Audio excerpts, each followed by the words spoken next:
Ladies and gentlemen, in 2 weeks from now, we will have some idea of who is going to form the next government in the country. All eyes, therefore, will be on pollsters, starting with the exit poll on the 1st of June. To give you a teaser as to what to expect on the 4th of June and possibly beyond that, I'm joined by two very special guests. Please welcome ace pollster Pradeep Gupta of AxisMyIndia. Join us on the stage, please, Pradeep. And Sanjay Gupta of Lokniti-CSDS. Pradeep Gupta, please join us. Ladies and gentlemen, welcome to what we hope will be a teaser to what lies ahead in the next fortnight, an exit poll on the 1st of June, and then the results on the 4th of June in the world's largest democracy. And there's plenty of excitement, particularly here in Mumbai, where the markets will certainly be looking very closely at what happens on the 4th of June, as indeed will the rest of the country. So Rahul and I are very proud and privileged to welcome two very special individuals who know a thing or two about numbers. Please welcome Sanjay Kumar of Lokniti-CSDS. They are a premier political research agency, have been doing elections for more than a couple of decades. And my friend Pradeep Gupta of AxisMyIndia, a pollster who has a track record of usually getting it right, and therefore his every word will be looked at very closely in the next couple of weeks. Thank you both very much, Pradeep and Sanjay, for joining us. I'm going to start, Rahul, by putting to both of them 4 scenarios. And you tell me which is most likely and least likely. You don't have to give me numbers, because I know that's against the EC's rules.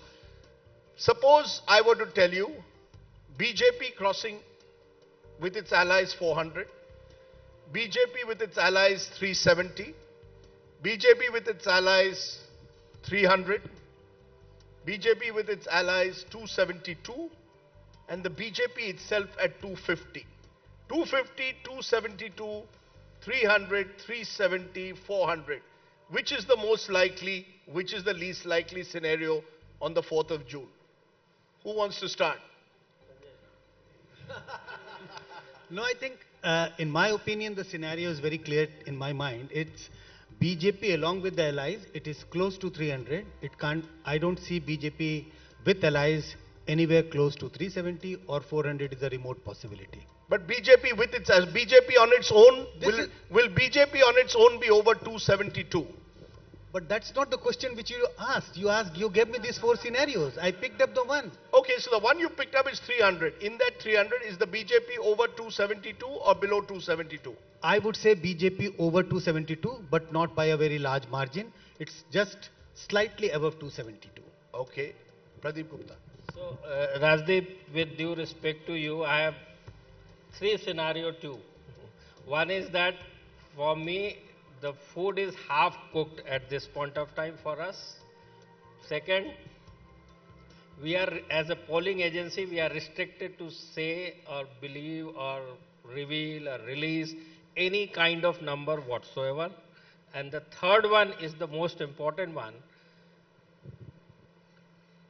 More than often, you have been proven pollster like us wrong.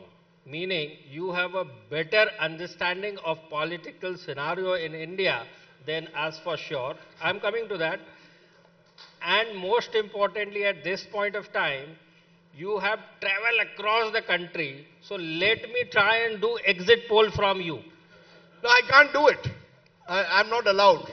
I can't throw a number. You're paid for this, yeah? No. If India Today tells me, Rajdeep, we are paying you today, if you get the number right, you're getting an extra bonus, I'll throw a number. I need a Kalipuri, is that? No, we are in Mumbai, so, you know, in Mumbai, some of us can call the shots. So we're saying if we get it right, bonus. If we don't get it right, business as usual. No, but okay, let me, Rahul, just throw another set of numbers at them. Pradeep is playing extremely safe. So the other angle is the Congress, the 4 scenarios. The Congress gets 100 seats plus, the Congress gets 75 seats plus, the Congress is around 50, the Congress is below 50. which is the most likely scenario, Sanjay Kumar? So now Pradeep first. No, as I mentioned that, it's not fair or rather legitimate on my part to say or agree to any kind of number you are throwing on to me. Is it more competitive than 2019? It is any election for that matter, always very competitive, very exciting. And the reason I'll say, and now now you will say, Pradeep, aap gol gol ghuma rahe ho. Rahul will say that. Bore कर रहे हो Gupta ji, music चलाते dance कराते हैं आपको, है ऐसे कुछ बता नहीं रहे हो आप. मैं बताता हूँ आपको कि अभी जो आपने अभी इयन ब्रेमर को नहीं सुना. No, do you say more competitive? And, let's be serious. Forget numbers for a moment. Yeah, it is more competitive. It is much more competitive than 2019. No, forget the 19, it is more competitive. Okay. No, because 19 has some numbers, so I don't want to get anywhere near to closer to any number. You won't get a call from the Prime Minister's office. Don't worry. It doesn't matter. If I say he is winning, what's the problem? So I'm not worried about any kind of call. I have to stick to my business and profession. Okay. And my profession doesn't allow to serve half-cooked food. You will not like it. And I'll tell you why. In Chhattisgarh, you only told me, Pradeep, you got wrong very badly. I said yes. And everybody got wrong Chhattisgarh very badly. Despite of that, there was a 46 number for BJP I have shown. And 50 number of seats for Congress I have shown. Meaning 46 for BJP, meaning there is also Congress 40 numbers. There was a one scenario, meaning we have shown that BJP may form the government. You had alternate scenarios. And you said just the 4 seats here and there, and everybody said, Pradeep, you are wrong. Yeah, that's a state assembly election. But Sanjay, you want to give me the most likely scenario? No, I would go back to the second question which you asked, that do I see this election more competitive compared to 2019, both with regard to BJP, both with regard to Congress? I think yes, it is definitely a more competitive election.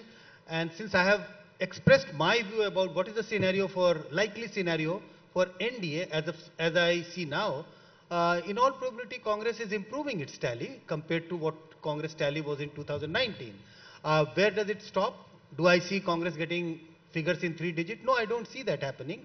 So, as I said, real numbers very difficult to figure out. But yes, my own sense is that Congress is on upward slide and BJP is slightly on the decline. Sanjay is being far more candid than Pradeep is. Gupta ji तभी बताते हैं जब music चलता है और dance करते हैं, वरना वो बताते नहीं है. He only wants to dance. He's been practicing his dance moves. But since Rajdeep spoke so much of money being spent and poll being conducted, so much money has been spent on Rajdeep traveling as well. तो राजदीप आप ही बताओ, ये तो आपके घर के पास में audience सब, they all your friends and well wishers. I am telling you from bottom of my heart, he has been right most of the time since I got associated with him. I am telling you, in 2016, that was the first time when we got associated with India Today Group. And 5 states was there, Bengal, Tamil Nadu, Assam, Kerala.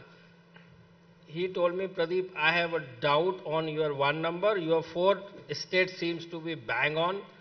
And that is Tamil Nadu. You want to revise it? I said, Rajdeep, we have tried enough. Let's go with this. He said, no, it can be reversed. And which was the case. आप अपना market खराब कर रहे हैं राजदीप जी की बड़ाई करके. He's giving me a post-retirement option, but Rahul, to answer your question, there are 3 things that I think this is the election which will be decided by the woman voter.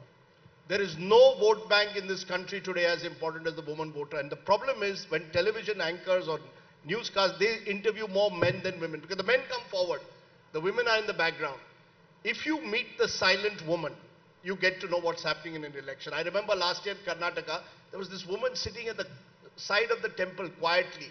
And I just went up to her and then, it was in Kannada, but eventually she said price of kerosene, too high.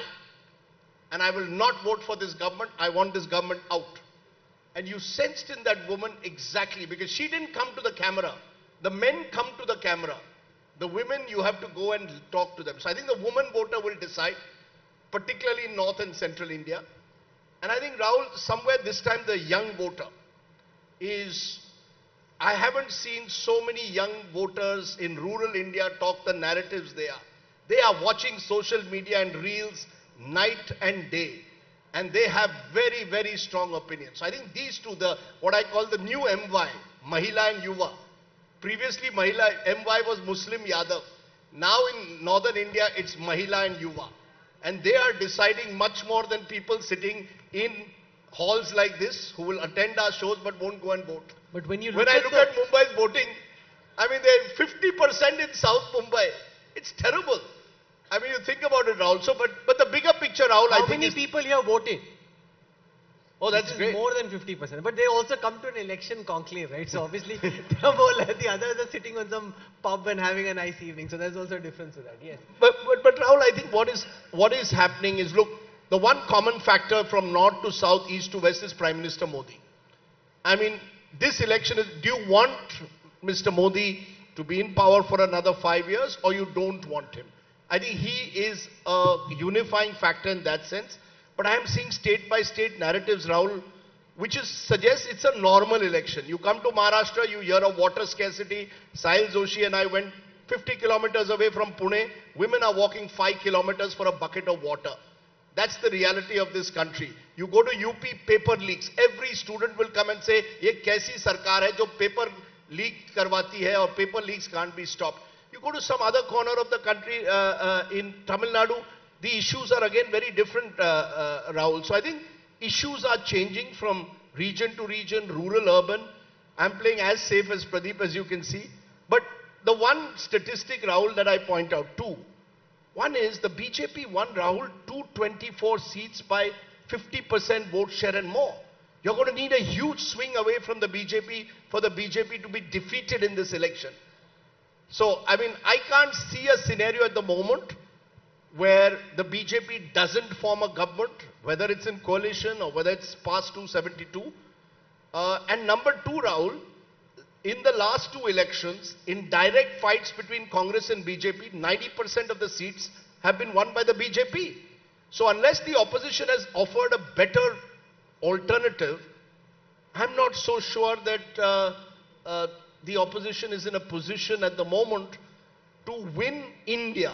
They may win parts of India, but I don't think they can at the moment win nationally in every state, in the key states. I think there are two key states at the moment, Maharashtra, where we are now, and Uttar Pradesh. These two states, something is churning in Uttar Pradesh. I haven't seen Uttar Pradesh in a long time churning in the manner it is.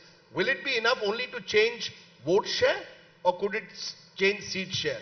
And Maharashtra, I am delighted to see Maharashtra as competitive as it is. It's good that this has become the state where finally people are talking politics. So that's, I've played very safe. My own sense is we'll be finished on, this result will be over by 12 noon on 4th. Whichever way. We won't have to wait too long. It will be over in 3 hours. Before that, on 1st June, on the same very platform, India Today Group television channels and other media houses, you will get to see AxisMyIndia, India Today numbers, and I'm sure we will try and get result before result. Gupta ji can teach marketing to Shah Rukh Khan at this So rate, I'm boss. not playing safe, but मुझे पाबंदी लगाई हुई है ECI ने, so I cannot deviate from that. You know, what we want to do is make this session as interactive as possible. So feel free to jump in and ask questions. I'll start with Sahil Joshi. Sahil, go on. So first of all, I want to talk about, I mean, everyone talks about women voters. And जब भी women voters की बात की जाती है, तब वो कहते हैं कि भाई लाभार्थी योजनाएं उनको दी है. It's give and take. आपने वो लाभार्थी योजना दी है, इसके लिए उनका वोट मिल रहा है. दूसरी तरफ आपके एग्जिट पोल में ये हमेशा दिखता है कि अनएम्प्लॉयमेंट बहुत बड़ा इशू है. आप युवाओं से बात करते हैं तो वो बोलते हैं कि अनएम्प्लॉयमेंट की समस्या हमारे पास है. तो ऐसी कौन सी महिला होगी कि जिसको अपने बच्चे को नौकरी नहीं मिल रही है, वो उसके लिए बड़ा इशू नहीं होगा. 10 साल से आप एक ही स्कीम वहां पर चला रहे हो, क्या उसी पर वो खुश है? क्या उसको लेकर कहीं ना कोई भी स्कीम अगर एक्सटेंड हो जाती है तो उसके बाद उसकी जो नवीनता है वो खत्म हो जाती है, आपको कुछ नया उसमें लाना पड़ता है. क्या उस तरीके से इस विमेन वोटर्स को नहीं देखा जा सकता? क्योंकि 10 साल से हम सिर्फ उसी की बात कर रहे हैं। नहीं नहीं, 10 साल से क्यों बात कर रहे हैं साहिल, आप उसको समझ लीजिए। यहां मैं खुल के बात कर सकता हूं। आप इंडिया को जान लीजिए पहले, इंडिया क्या है। 70% rural, 30% urban. Urban meaning 6,500 cities and towns. 6,500 cities and towns contribute 30% of the population. दूसरे साइड पे रूरल है, तो जो 100 वोट कास्ट होते हैं, 67% कास्ट हुआ, उसका 80% is rural and poor, and their livelihood largely depend on government of the day. Please understand this. And their living is $100, less than $100 a month. Meaning what? They have to depend on government aid, and these government aids are starting with road, electricity, water, education, health, PDS, ration, and farm related सुविधाएं जिसको आप या व्यवस्थाएं कहते हैं, be it seeds, fertilizer, subsidized rate, and water and electricity for irrigation. So this is the reality. And coming to the women, country के अंदर 50%, 50-50 women and men, 90% of the women in this country is depend on the male member of the family, so-called CWE. So they are largely depend on the CWE, and when you are living in a kind of underprivileged situation, so whoever comes and try and give you some kind of a comfort or the leeway, they are bound to skew towards whoever is there at the helm of it as a government. So these days, these women think government is their CWE. Government is their CWE. So that is the precisely, and this is the only demography which contribute 50% of the total chunk, which is the biggest number. Now coming to the youth. Now what had happened because of demographic shift in last particularly 10 years, earlier in the age of 18 to 25 years of age, there used to be contribution of 17%, 1-7, generally 15% to 20%. Population of that electors used to be 17% average I am talking about. Now because of demographic shift, this 17 has become 22.5, which is a substantial number, number one. Number two, by nature as a youth, you want things on a rapid fast speed. And that is the precisely reason why they seems to be more vocal, more impatient, and what you see and what you heard, as Rajdeep pointed out, their voices. Whereas women voices is in silos. So coming to your unemployment and all those things, I'll tell you, last 50 years there was unemployment and inflation issue, and it will be for next 50 years. The question is, who is better prepared to address these issues? And that is how electors elect the government or the leader for that matter. So, Pradeep can't speak much at this moment about the exit poll numbers, but I know he has very strong opinions on the issue of Hindutva, because there are many in the BJP RSS who think this government wins because they have a very strong Hindutva tilt. Your view is that no, Hindutva is a very marginal factor, it's actually the work that they do on development which helps them win. Explain that to everyone who's sitting here. Same thing, Rahul. Any issue for that matter, be it Hindutva also, जो सबके जीवन को या larger section of society को impact करे या प्रभावित करे, उसका उतना ही इम्पैक्ट होगा. It is as simple as that. So I just now I explain the 80% is literally struggling for livelihood. Where it matters Hindutva and this, it matters only to the extent of 5 to 10% of the people. But how it turns and what it turns out to be in the campaign, what media picks out. The reality is, in the 40 minutes speech of any leader for that matter, whether Congress, BJP or any other political party, they talk 90%, which is about 30-35 minutes, about the welfare and development of the society, and 5 to 10 minutes they talk about these emotional issues so called, because unko usko bhi to connect karna hai na. So it is simply the packaging and marketing, and in packaging and marketing you need to use all kind of trick to reach out to the all kind of voters. So that is the reason why I always say 5 to 10%. And when you say Hindu, my dear friend, if you buy a pen and if it is not writing, you will throw it out or replace it. So as with the government. Who is leader? Who is government? Is a public representative. If they do not serve them, what are they for? It's as simple as that. But, media cannot talk about those issues. Media needs something more than that, which is called infotainment, and that is what you serve. I'm going to come to Dr. Sanjay Kumar because he's in a rather candid mood. You all did a poll at the start of the election or before the election, CSDS. I saw you didn't give numbers, but what you said was effectively suggesting that issues like unemployment, mehengai were top of the mind. At the same time, you said there was a strong... Unemployment. Berozgari and mehengai. But at the same time, you said there was a lot of faith in Mr. Modi as a leader when you looked at leadership across parties. Do you believe that something has changed from the time you started this election, where you seemed very confident that the BJP was going to get 300 plus? Effectively, that's what your survey seemed to suggest. Yeah. Today you've come and said 272 with allies 300. That's the question many people are asking. Has something changed in the last 6 to 8 weeks for you, Sanjay Kumar, to be a little bit more cautious? No, on the question of that, you gave me 4 options and I picked up one which I thought is much closer. But on a serious note, yes, CSDS did a poll before elections. As you know, that we don't come out with number of seats. But this was a poll conducted in the first week of April. We concluded the poll by 8th of April. And our estimate, which was made public in the newspaper, was that 40% votes for BJP and Prime Minister Modi's popularity remains very high at 47%. But at the same time, the study also revealed, and it was like reported widely in the newspaper, that we figured out that there are sections of voters who intended that they are likely to vote for BJP in the coming elections, but we call them reluctant voters. They were not very happy with the performance of the government. They didn't want this government to be re-elected by conviction, but they thought since there is no alternative, they will get re-elected. So, kya kare? Even if there is berozgari, even if there is mehengai, we will end up voting for BJP, even though we don't want this government to be re-elected.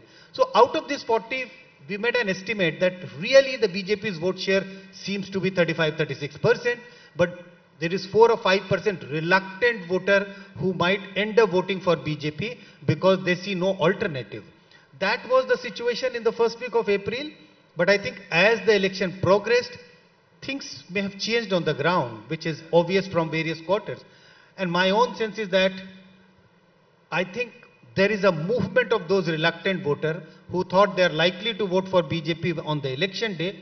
They seems to have moved away. No, because they started, things have changed, which is obvious to everyone, but for those to whom it's not so obvious, explain what's changed and why between your earlier polls and now. I think the narrative changed. To be very frank, when opposition party used to say this is an election to save democracy, this is an election to save constitution, I used to laugh and I used to think this is not an issue for the common man. But what has happened, I think, what BJP thought is a strength became a weakness because that was used by the opposition, or that has been used by the opposition as a tool to counter. So when Prime Minister Modi said 400 par NDA ke liye and 370 for BJP, and Congress and opposition started campaigning on this issue that, BJP is aiming to get 370 because they want to change the constitution, and that is why we are saying this is an election to save the constitution.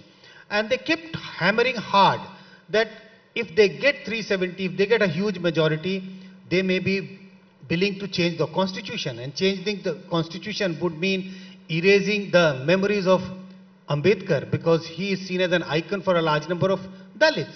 So one big achievement of a Dalit leader, tall Dalit leader, Ambedkar, who has, who who is the architect of the constitution, that will also get changed. So this whole narrative that if BJP comes to power in a big way, many things will change. And this also connects to Prime Minister Modi has mentioned, we will take strong step, or we are going to initiate very strong measures as soon as we come to power in the first 10 days, first 100 days.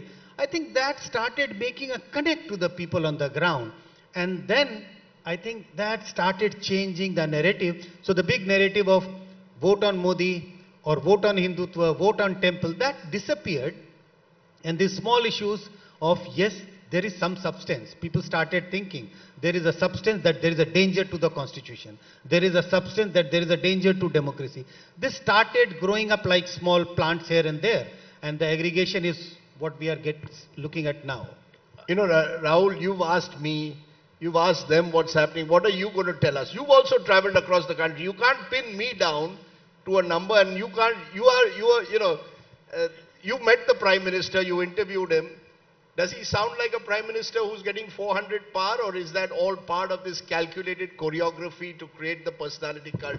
Do you think he at all fears any possibility of not achieving that target? Rajdeep, why don't you give him the same 4 options, which you gave it to me?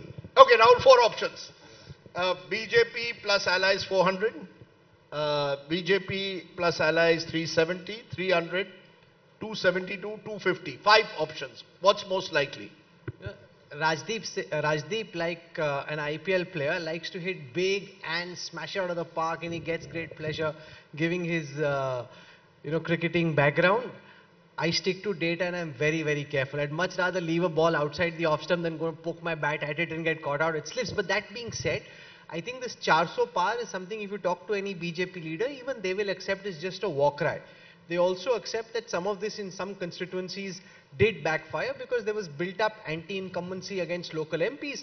So some voters anecdotally started saying things like, we like the Prime Minister, he's done good work, we don't mind him being back in power, but ये जो local MP है ना, इसने 10 साल में बड़ा परेशान किया, इसको वोट नहीं देना है.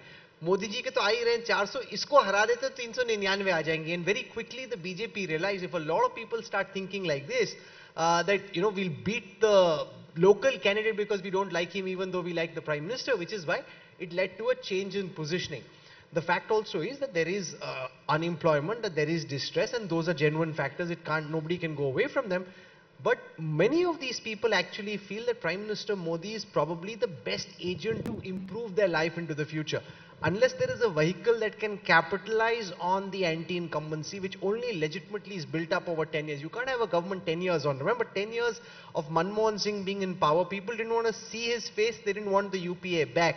The fact that he's still batting on a tricky wicket, but still batting and standing strong, says a lot for the man. You saw what Farid and Ian Brahma said. In a global context, very difficult to find leaders who 10 years on are still standing firm. Obviously, the ground is more shaky than it was 5 years ago when you had Pulwama and Balakot, but he's still standing strong and still standing firm until the time the opposition finds some way of being able to channelize the anti-incumbency. Does that simmering of discontent lead to regime change? I think that's really the question, Rajdeep. No, I agree, because I think you see discontent, but you didn't see anger. As you travel, you see anger in pockets, but I didn't see the kind of widespread anger we saw in 2014 when you want to get a government out of power.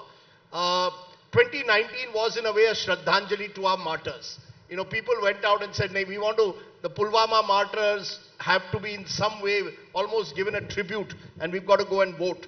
And there was this muscular nationalism. In 2024, it's almost reassuringly back to an old-style Indian election, where you can go to Western Maharashtra and you said, you sense the issues are very different from what they will be in a Vidarbha to a Marathwada. That's what India is. I think the good news is journalists, especially in studios, have got reality check in this election. You see, because we get carried away by a single narrative. The truth is, this is the most diverse... Rajdeep, this is the 4th time since you've started, you've hit out at journalists in the media. Which of our journalists has been in the studio? All of them are out on the ground. I'm saying in general. You see, when we talk about elections, we fail to... An Indian election is... So let me rephrase what you said. Journalists in studios of other channels who talk all the time without making any sense. They are the, you say this in such a general, sweeping brush. I get worried. Who's he talking about? No, I'm just saying that, what is exciting about an Indian election is its sheer diversity. And it's great that when you can go on the ground, as we can, and actually experience that diversity. And I think that's what makes Indian elections so fascinating. But we want simple, today's world wants everything in a Instagram reel. That tell me in an Instagram reel who's winning. How do you decode 543 seats in an Instagram reel? How do any of us tell you a number? We haven't traveled to 543 seats. If you don't travel to and that's why Pradeep tends to get it right. Since he complimented me, let me compliment him. That because the new way of doing polling is very different from old. The old was random sampling. You went to a few constituencies and you made predictions for the whole area. Now you can't do that. Every constituency is different from the other. We went recently in eastern UP to Ghazipur, Jaunpur, Varanasi. Varanasi, the Prime Minister is going to win by a landslide. You go to Jaunpur and it's a classic old style Indian constituency. All kinds of conspiracies. The candidate there is a Mumbai Congress chief who's now joined the BJP. So the locals are not very happy. Who's this outsider? You're seeing India at play. This is the fascinating. India is not America, Biden versus Trump. This is the most fascinating, complex country in the world and we should celebrate it. We get caught, democracy is dead. Indian democracy is not dead. Indian democracy is alive and kicking. It may be dead at times because of no level playing field, resources, institutions in trouble. But the voter in his own way knows how to, inko ek din, arrogant leader ko main sabak sikhaunga. He finds his own way to do it. How he does it is complicated. But he does it, Rahul. Somewhere down the line, I think we need to celebrate that diversity. And because Pradeep goes to all 543 constituencies, he has a better chance of getting it right than most. So my only thing to Pradeep, and I remember telling him this in West Bengal 2 years ago or 3 years ago, and before that once in Karnataka, please go and poll more women. I believe political parties get their calculations wrong because they don't go and poll enough women. Pollsters get it wrong because they don't poll women. The women are terrific. They have agency now. They don't go according to their husbands. In fact, one lady told me, "Tenna karu dya, me ithe vote karna re." And I wish political parties spent more time understanding the mind of the Indian woman. If they had, that's right. I agree. Kali, you're welcome to come. I'm sure all the women here have far sharper political minds than the men. Because you know what the real livelihood issues are. Men are into this cultural politics. I heard Fareed Zakaria say that, right? That there's this cultural politics that's taken over from economic issues. Come to India, Fareed, meet livelihood issues in rural Bihar, and you will know what really counts. There's no culture. When I'm a Musahar, and I'm from a family which is struggling to make 6,000 rupees a month, I want that 5 kilos of rice at free. It changes my life.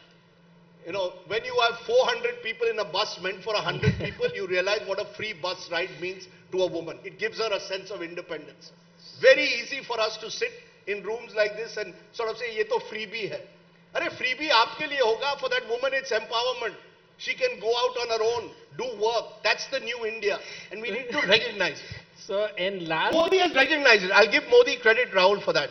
Modi and other leaders, Nitish Kumar, Jayalalitha, Mamta Banerjee, the clever leaders have realized that ye mahila vote hai. So, and whoever can. And now Congress has also belatedly realized with the Mahalakshmi scheme. Something that they should have been trumping much more instead of getting into wealth redistribution fights. You should have focused on the woman vote, you could win this election. So Rajdeep, I think in last 10 years, you are coming to the fold of pollster. Now I think you should retire from journalism. You have started talking more like a pollster than a journalist. Because you are trying and getting to the ground and understanding the ground realities, and you are speaking whatever. Last 10 years back, I know, when I used to talk about condition of roads, electricity, water, you said, Pradeep, ye to hote rehta hai, chodo na isko, dusri baat karta hai. मैंने कब कहा ये यार? Gupta ji, I am telling you, 2016, when I gave Bengal election, I predicted 220 odd seats for TMC. You said, Pradeep, TMC के लोगों का phone आ रहा है, I think finance minister mister Mitra, Amit Mitra. हाँ, जिसका फोन आता है पब्लिकली थोड़ी बताते हैं। वो कह रहे हैं उनका फोन आ रहा है कि ये तो हम टीएमसी भी नहीं आ सकती है, लगता है प्रदीप गुप्ता को राज्यसभा टिकट चाहिए, इसके लिए प्रदीप ऐसी बातें कर रहे हो। जब से गुप्ता जी आए नंबर तो बता नहीं रहे, plus is creating trouble for us, I don't know what's up here, he just Gupta ji, yes, but let's look at this election as we approach it. As pollsters, has it become more difficult, therefore, Sanjay Kumar, to predict an Indian election? Because there are so many complexities.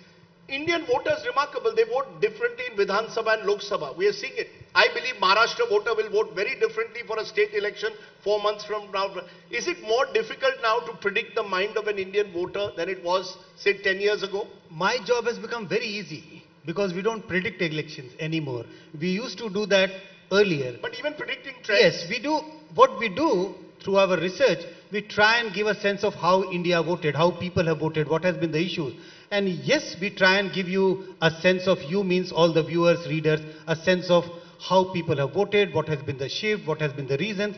You would not find us coming out with any numbers about the seats. That's why my job is easy. We don't predict the election, but we try and give you a sense of the support base of political parties, which is to say the vote share. Where does the party stand? Which party is ahead and which party is trailing? And about what margin, whether it is 10%, 12% or 5%. Pradeep, but is it more difficult? No, not at all. I mean, I enjoy that thanks to AxisMyIndia team, and we enjoy the most difficult puzzle to solve. So it is not at all difficult for us to predict, and I'm telling you this election as well.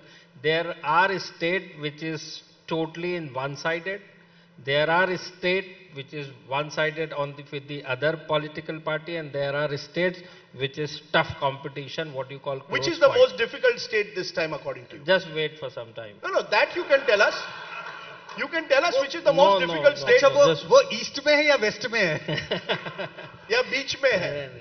So just wait for June 1st, 6 p.m. onwards. You will get to see and know seat by seat analysis for all 543 seats. We can tell you which independent candidate is winning and where he is likely to win. So don't worry. Food is under preparation. I don't want to serve you half cooked food. You will not like it कि यार प्रदीप नमक कम हो गया, क्या बात करते हो तुम? So I don't want that kind of situation. Non-stop marketing machine. Our marketing guys can learn some lessons. Let's get a question from Rajesh Shah. He runs a champion kabaddi team, as you know, also runs Mukund. Go for it. Hi, Radhi. You seem to be on quite a roll this evening. So let's keep you rolling, all right? Now, you talked about churning a couple of nights ago. Political earthquake was the phrase you used, and you've been going around talking to youth and the silent women. Tell us a little more. I used the earthquake only so that people would watch the show. It was pure marketing. You know, if I said it's a normal election, who's going to watch? So you have to say it's an earthquake. You have to excite the. Look, I just think that this is a fascinating Indian election because it's. See, 2014 was a mood for change. 2019 was this muscular nationalism. 2024 is much more like a normal Indian election with the Modi factor overwhelming. You know, except for that, finally we are seeing real issues being debated on the ground. I'm not saying it will translate into votes. See, a lot of chatter. We chat berozgari, rural distress. We chat about it, but I'm not so sure how much of that will translate into votes. But you know, it's just wonderful to meet Indians who still are excited about election. The worry I have is money power. I think the one reason why I think what depresses you is I heard people in Telangana telling me that it now costs them 80 to 90 crores. 80 to 90 crores to fight a one Lok Sabha election in one seat, one candidate.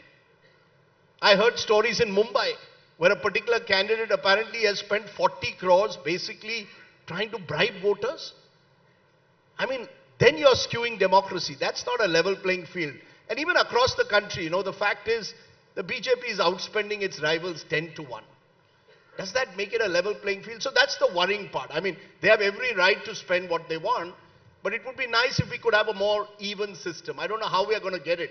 Maybe they have ideas, but I have no way to know how this money power is going to end, because then But it means... Rajdeep, why are you blaming only the BJP when it comes to spending?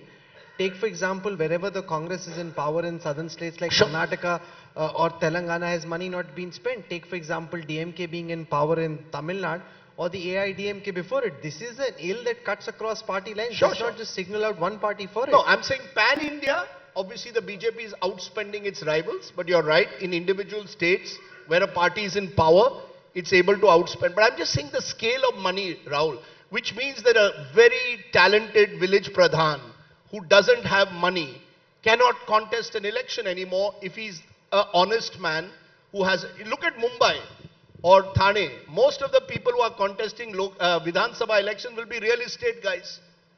They're the guys who've made money in the last 25, 30 years, and they will contest elections. I mean, it's not ideal. No, I don't think so. That's but, my view. No, but Rajdeep, what happened?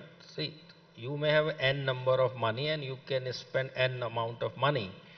But voter never ever vote based on your money power. So you are saying you cannot contest election. In my own assembly constituency, one side candidate from BJP, filthily rich, spending lots of money.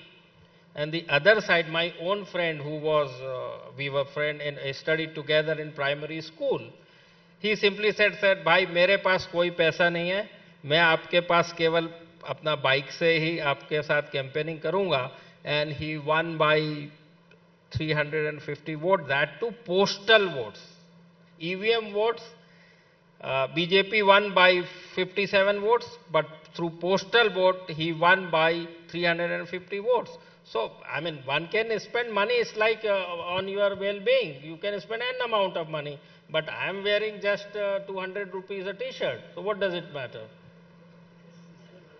This is the kind of line Rahul Gandhi would give.